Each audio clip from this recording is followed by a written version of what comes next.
ವಿದ್ಯಾರ್ಥಿಗಳ ಗಣಿತ ಬಿಡು ಸರಿ ನೋಡ್ರಿ. ಈ ಎಲ್ಲರೂ ಬೋರ್ಡ್ ಕಡೆ ನೋಡ್ರಿ. ಇದು ವಿಡಿಯೋ ಕೋಚಿಂಗ್ ಕ್ಲಾಸದ ಅತಿ ಮಹತ್ವದ ಏನದ ಅಂದ್ರೆ, ನಿಮ್ಗೆ ಯಾವ ಅಭ್ಯಾಸ ಬರ್ತಾವಲ್ಲ ಅದೊಂದು ಬಿಡ್ರಿ. ಈಗ ನೋಡ್ರಿ, ಇದೇನದ ಸುತ್ತಳತೆ ಕಂಡು ಹಿಡಿಯೋದ. ಇದ್ರಾಗ ಏನು ಮಹತ್ವ ಅದ? ದಶಮಾಂಶ ಅದ. ದಶಮಾಂಶದಾಗ ಸುತ್ತಳತೆ ಕಂಡು ಹಿಡಿದು ಬರ್ತಾವ. ಸುತ್ತಳತೆಯನ್ನು ಕಂಡು ಹಿಡಿದ್ರೆ ನನಗೆ ಬರ್ತಾವಂತ ಹೋಗ್ಬಾರ್ದು. ಯಾಕಂದ್ರೆ ಎಲ್ಲ ಟೈಪ್ ಗಣಿತಗಳನ್ನು ನೀವು ಕಣ್ಣು ಹಾಯಿಸ್ರಿ. ನೀವು ನೋಡಿದಿಂದ ಬರ್ತಿತ್ತು ಅಂದ್ರೆ ಬಿಟ್ಟು ಹೋಗ್ಬೋದು. ಕನಿಷ್ಠ ಒಂದು ಅನುಕ್ರಮ ನಂಬರ್ದಾಗ ವಿಸ್ತೀರ್ಣ, ಸುತ್ತಳತೆ ಲೆಕ್ಕಗಳು ಸುಮಾರು ಸಾಕಷ್ಟು ಕೊಟ್ಟಂದ. ಅದನ್ನು ಮಾಡೋದ್ರಿಂದ ಏನಾಗ್ತದೆ ಅಂದ್ರೆ, ನಿಮ್ಮ ಕ್ವಶನ್ ಪೇಪರ್ ಯಾವುದೇ ಬರಲಿ ಎಕ್ದಮ್ ಈಸಿ ಆಗಿಬಿಡ್ತದೆ. ತಿಳಿತಲ್ಲ? ಈಗ ನೀವು ಇದನ್ನ ಹೆಂಗ ಅರ್ಥ ಮಾಡ್ಕೋತೀರಿ ನೋಡ್ರಿ.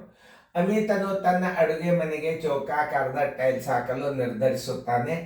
2.6 ಮೀಟರ್ ಉದ್ದ ಮತ್ತು 1.7 ಮೀಟರ್ ಅಗಲವಿರುವ ಅಡುಗೆ ಮನೆಗೆ ಪ್ರತಿ ಭುಜ 10 ಸೆಂಟಿಮೀಟರ್ ಇರುವ ಎಷ್ಟು ಟೈಲ್ಸ್ಗಳು ಅಮಿತನಿಗೆ ಬೇಕಾಗುತ್ತವೆ?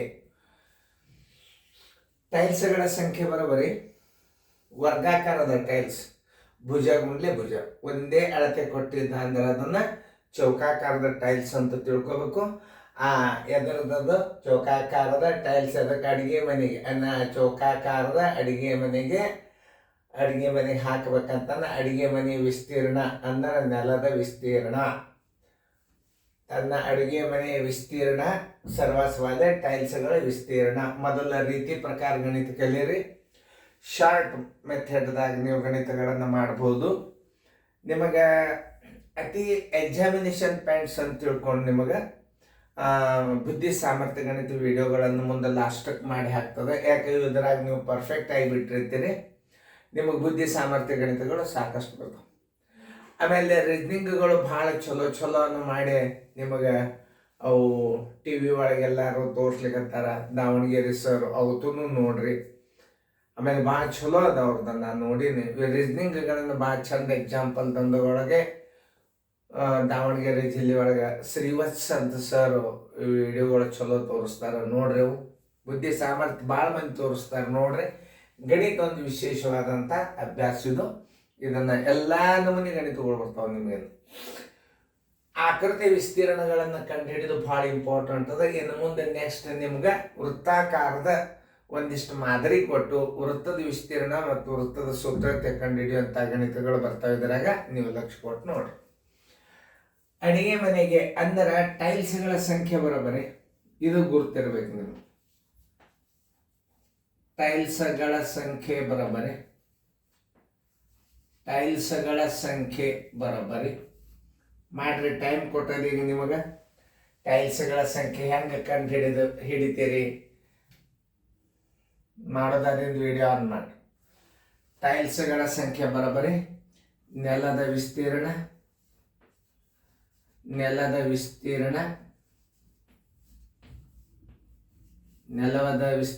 ಸರ್ವಾಸ್ ಬಾಗಲೆ ಟೈಲ್ಸ್ಗಳ ವಿಸ್ತೀರ್ಣ. ಇದನ್ನ ನೆನ್ಪಿಟ್ಟುವರು. ಟೈಲ್ಸ್ಗಳ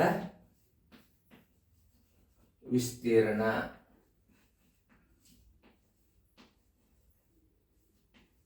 ನೋಡಿ. ಟೈಲ್ಸ್ ನೆಲದ ವಿಸ್ತೀರ್ಣ ಮೀಟರ್ದಾಗದ. ಅದು ನೋಡ್ರಿ 2.6 ಮೀಟರ್ ಗುಂಡ್ಲೆ. ಇದನ್ನು 100 ಹಚ್ಚಿದ್ರೆ ಸೆಂಟಿಮೀಟರ್ ಆಯ್ತು. ಆಮೇಲೆ 1.7 ಮೀಟರ್ ಆಗಲ್ಲ. 1.7 ಮೀಟರ್ ಆಗಲ್ಲ. ಇದನ್ನು ಸೆಂಟಿಮೀಟರ್ದಾಗ ಮಾಡಬೇಕಾದ್ರೆ ನೀವು 100 ಹಚ್ಚಿ ಬಿಡ್ರಿ. ಇದಕ್ಕೆ ಮುಗೀತು. ಮೀಟರ್ಗಳನ್ನು ಸೆಂಟಿಮೀಟರ್ ಮಾಡ್ಕೋಬೇಕಾದ್ರೆ ಇದು ಮೀಟರ್, ಇದಕ್ಕೆ 100ಲೆ ಗುಣಾಕಾರ ಮಾಡಿಬಿಟ್ರೆ ಏನಾಗಿಬಿಡುತ್ತೆ? ಸೆಂಟಿಮೀಟರ್ ಆಗಿಬಿಟ್ಟು. ಇದರ ಸ್ಥಾನ ಬೆಲೆಗಳನ್ನು ಏನು ಮಾಡಬೇಕು? ತಳಕ್ಕೆ ಹಾಕ್ಬೇಕು ಅಷ್ಟೇ. ಆಮೇಲೆ ಈಗ ನೋಡಿ, ಸರ್ವಾಸ ಬಾಗಿಲೆ ಟೈಲ್ಸ್ ಏನದ ಸೆಂಟಿಮೀಟರ್ದಾಗದ ಅಂತಂದ್ರೆ 10 ಗುಂಡ್ಲೆ 10 ಗುಂಡ್ಲೆ ಇದರ ಸ್ಥಾನ ಬೆಲೆ 10. ಇದರ ಸ್ಥಾನ ಬೆಲೆ ಬಿಂದುದ ಮುಂದೆ ಒಂದೇ ಅಂಕೆದ 10. ಈ 10ಗಳನ್ನು ಯಾಕೆ ಕೊಟ್ಟ ಅನ್ನೋದು ತಿಳ್ಕೋಬೇಕು. ಬಿಂದುದ ಮುಂದೆ 1 ಅಂಕೆ ಅಂದ್ರೆ ಇದ್ರದ್ದು 10 ತಳಗ ಹಚ್ಚರಿ. ಇದು ಬಿಂದುದ ಮುಂದೆ 1 ಅಂಕೆ ಅದಂದ್ರೆ ಇದ್ರದ್ದು 10 ಹಚ್ಚಿಬಿಟ್ರೆ ನೀವು ಮೇಲೆ ಪೂರ್ಣ ಸಂಖ್ಯೆ ಆಯ್ತು, ತಳಗು ಪೂರ್ಣ ಸಂಖ್ಯೆ ಆದಂಗೆ. ಅದು ಪೂರ್ಣ ಸಂಖ್ಯೆಯ ಸ್ಥಾನ ತಗೋಬೇಕಾದ್ರೆ ದಶಮಾಂಶದ ವಿರುದ್ಧವಾಗಿ ಛೇದದಲ್ಲಿ ಸ್ಥಾನ ಬೆಲೆ ಹಾಕಿಬಿಟ್ರೆ ಮ್ಯಾಲಿನ ಪೂರ್ಣ ಸಂಖ್ಯೆ ಆಗಿಬಿಡ್ತದ. ಅದು ಪ್ರತಿಯೊಂದು ಗಣಿತಗಳನ್ನು ಅರ್ಥ ಮಾಡ್ಕೋಬೇಕು ನೀವು ಸರಿಯಾಗಿ. ಯಾವೆಲ್ಲ ಟೈಲ್ಸ್ಗಳ ಸಂಖ್ಯೆ ಅಂದ್ರೆ ಏನು ಮಾಡಬೇಕು? ನೆಲದ ವಿಸ್ತೀರ್ಣ, ಗೋಡೆಯ ವಿಸ್ತೀರ್ಣ, ಸರಾಸರಿ ಟೈಲ್ಸ್ಗಳ ವಿಸ್ತೀರ್ಣ, ಪರ್ಸಿಗಳ ವಿಸ್ತೀರ್ಣ, ಕಲ್ಲುಗಳ ವಿಸ್ತೀರ್ಣ. ದೊಡ್ಡ ವಿಸ್ತೀರ್ಣಕ್ಕೆ ಚಿಕ್ಕ ವಿಸ್ತೀರ್ಣದಿಂದ ಭಾಗಿಸಿದ್ರೆ ವಸ್ತುಗಳ ಸಂಖ್ಯೆ ಬರ್ತಾವ, ಟೈಲ್ಸ್ಗಳ ಸಂಖ್ಯೆ ಬರ್ತಾವ, ಸಾಬೂನು ಬಿಲ್ಲೆಗಳು ಬರ್ಬೇಕಾದ್ರೆ ಗಣಪಲ್ಲದಾಗ ಬರ್ತಾವ. ಇವೆಲ್ಲ ಫರ್ಸಿ ವಿಸ್ತೀರ್ಣಗಳನ್ನು ಜೋಡಿಸೋದು ಅಂದ್ರೆ ಫರ್ಸಿ ಜೋಡಿಸೋದು. ಈಗ ನೋಡಿ, ಈ 0 ಹೊತ್ತು, ಈ 0 ಹೊತ್ತು, ಈ 0 ಹೊತ್ತು, ಈ 0 ಹೊತ್ತು, ಇದು ಹೋಯ್ತು, ಇದು ಹೋಯ್ತು, ಈ 0 ಹೊತ್ತು, ಈ 0 ಹೊತ್ತು. ಬರೋಬ್ಬರಿ ಏನು? 26ಕ್ಕೆ 17ಕ್ಕೆ ಗುಣಾಕಾರ ಮಾಡಿ.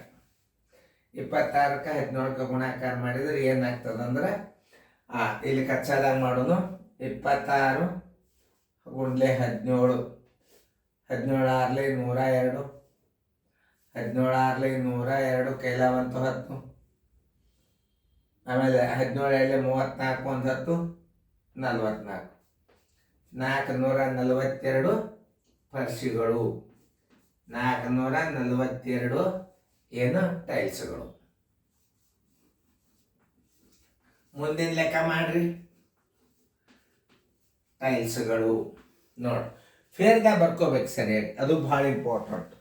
ನ್ಯಾಚುರಲ್ ವಿಡಿಯೋ ಕೋಚಿಂಗ್ ಕ್ಲಾಸ್ ಇದು. ಬೇಕಾದ ಗಣಿತಗಳು ಬಂದದ್ದು ಬಿಡೋದು ಭಾಳ ರಿವಿಷನ್ ಆಗ್ತದೆ ನಿಮ್ಗೆ ಅಭ್ಯಾಸ ಇದು. ಈಗ ಇನ್ನೊಂದು ವಿಶೇಷ ಏನು, ಈಗ ನೀವು ವಿಡಿಯೋ ತೆಗೆದ ತಕ್ಷಣ ನಿಮಗೆ ಪ್ರಶ್ನೆಗಳು ದೊಡ್ಡ ಇದ್ದು ಅಂದರೆ ವಿಡಿಯೋ ನೋಡ್ರಿ ಅಂತ ಹೇಳ್ತಾನೆ.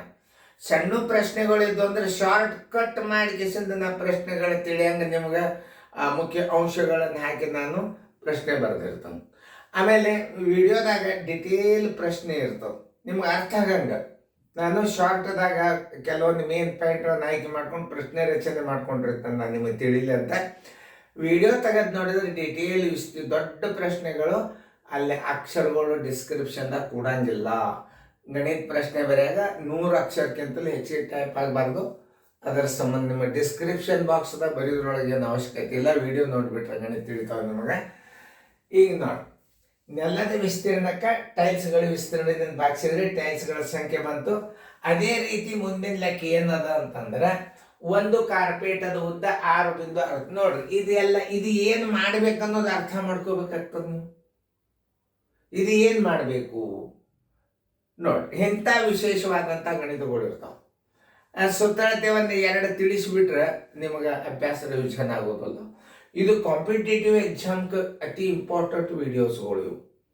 ನೋಡ್ರಿ ನೀವು ಎಲ್ಲ ನಮ್ಮನೆ ನನಗೆ ಎಷ್ಟು ಸಾಧ್ಯದ ಅಷ್ಟು ಗಣಿತಗಳನ್ನು ಈಗ ನಿಮಗೆ ಪ್ಲೇ ಲಿಸ್ಟ್ದಾಗ ಎಲ್ಲ ಅಭ್ಯಾಸಗಳನ್ನು ಹಾಕ್ಲಿಕ್ಕತ್ತದ.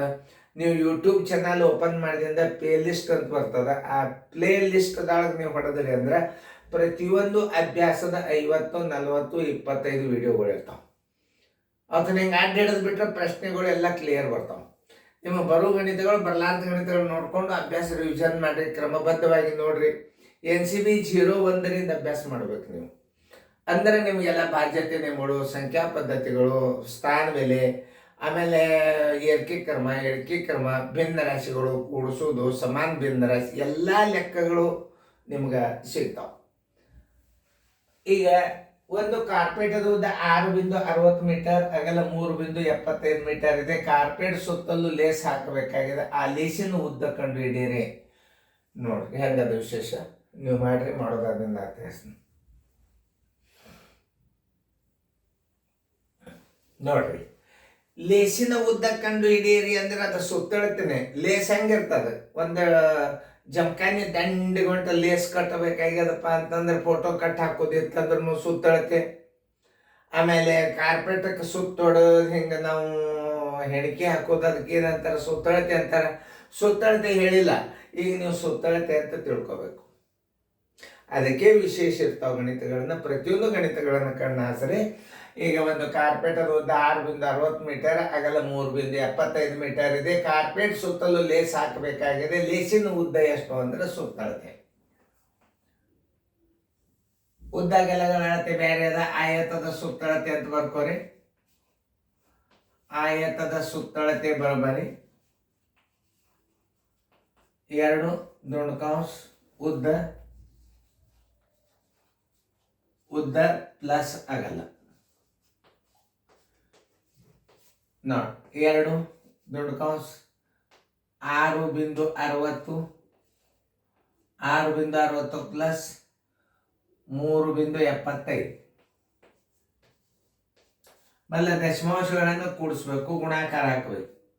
5ಕ್ಕೆ 5 ಹೊರಗಿಡ್ರ ಅದು 5ಕ್ಕೆ 5 7 1 6 13 ಕೈಲ ಬಂತು 1 6 1 3 9 1 10 ಇನ್ನು 2 ಸ್ಥಾನ ದಶಮಾಂಶ 10 35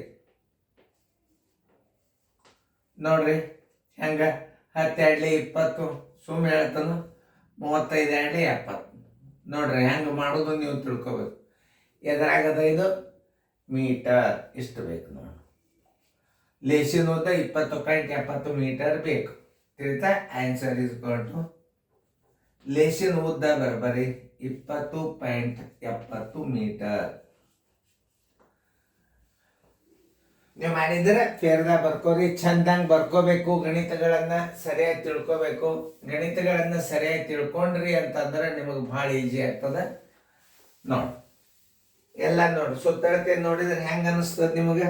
ಅದು ಸುತ್ತಳತೆ ಅಂತ ಲೇಸಿನ ಉದ್ದ ಕೇಳಿ ಅನ್ನಂದ್ರೆ ಸುತ್ತಳತೆ ಅಂತ ತಿಳ್ಕೊಂಡು ಬಿಡ್ಬೇಕು. ನೀವು ತಿಳ್ಕೊಂಡು ಲೆಕ್ಕ ಕರೆಕ್ಟಾಗಿ ಮಾಡಿರಿ. ಮುಂದಿನ ಲೆಕ್ಕಗಳು ಭಾಳ ವಿಶೇಷ ಬರ್ತಾವ ಮಾಡಿ.